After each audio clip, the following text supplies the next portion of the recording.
Sir, nowadays lots of thought is going on the non-HDL cholesterol. So, what are your thoughts on the non-HDL cholesterol, and do you think that it is a better parameter for the severe risk assessment than the LDL cholesterol? Yeah, this is a good question that you have raised now. Atherosclerosis is a preventable disorder.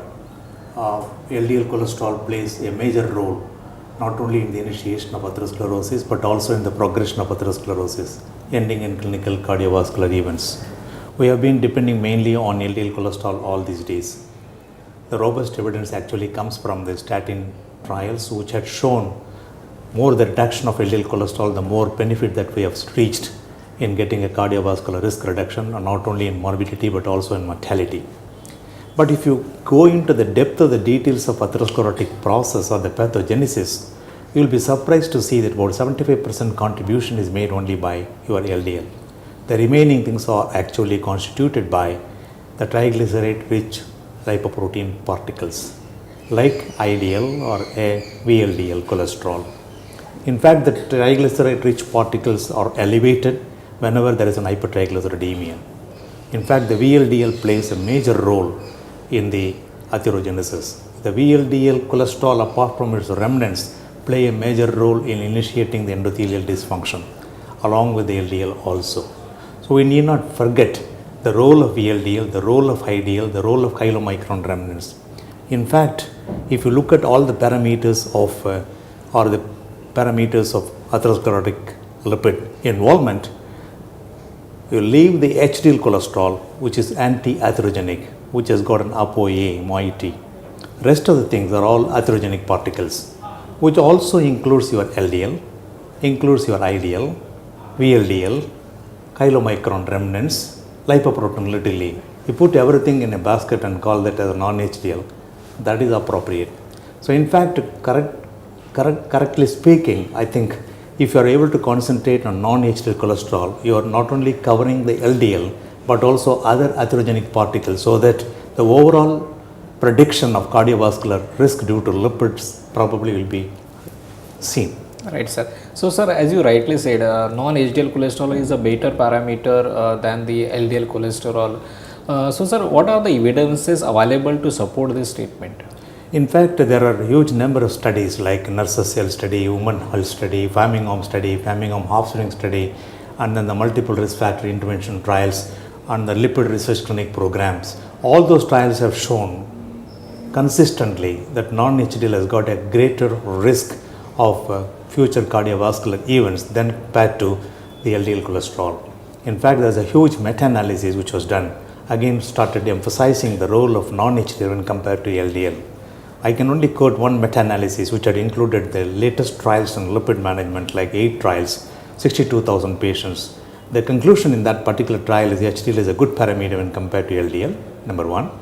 And they had analyzed the hazard ratio for people who had already reached the LDL cholesterol goal of 100, but still their non-HDL cholesterol is about 130. Their risk of developing a cardiovascular disease is about 32%.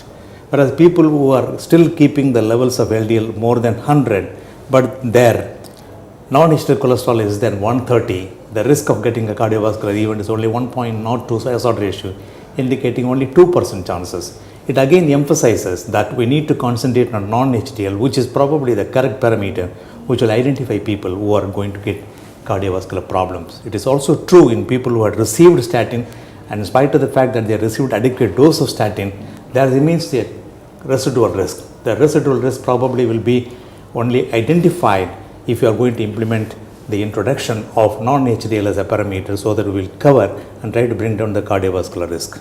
Right, sir. So, sir, based on the available data, which is obviously in favor of the non-HDL cholesterol, are there any recommendations in the international dyslipidemia management guidelines? I can quote any number of recommendations. The first recommendation that has come to start is that the International Atherosclerosis Society, which has started talking about the non-HDL. We need to concentrate on atherogenic cholesterol, which includes LDL and non-HDL.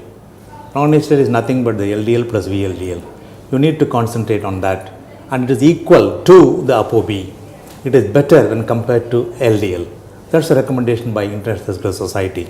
Whereas NLA, National Lipid Association, has come out saying that non-HDL is a better parameter when compared to LDL based on the evidence. Again, they say observational study, the study which has shown the lipid reduction by using statins had consistently shown that non-HDL cholesterol is a better parameter. Again, this has gained a lot of importance even by the ACC-AHA guideline, which had released this recommendation in 2016. The entire scenario of their approach, which was predicted in the beginning in 2013, completely got changed in 2016. They had given importance non-HDL cholesterol has to be identified as one of the risk parameters in people at least with diabetes, with metabolic syndrome, or people who are obese or with insulin resistance. Right, sir. So, sir, finally, what will be the final key message to the practitioners? Now, as far as India is concerned, I think we are encountering a problem of a high triglyceride, low HDL, atherogenic dyslipidemia, most of the problems of obesity, metabolic syndrome, and diabetes. If you take all this into consideration along with the lipid parameters, I think ideally we need to probably concentrate on non-HDL rather than the LDL cholesterol. If you concentrate on non-HDL, you are almost it subsumes the impact created by triglyceride particles. You need not concentrate triglycerides separately.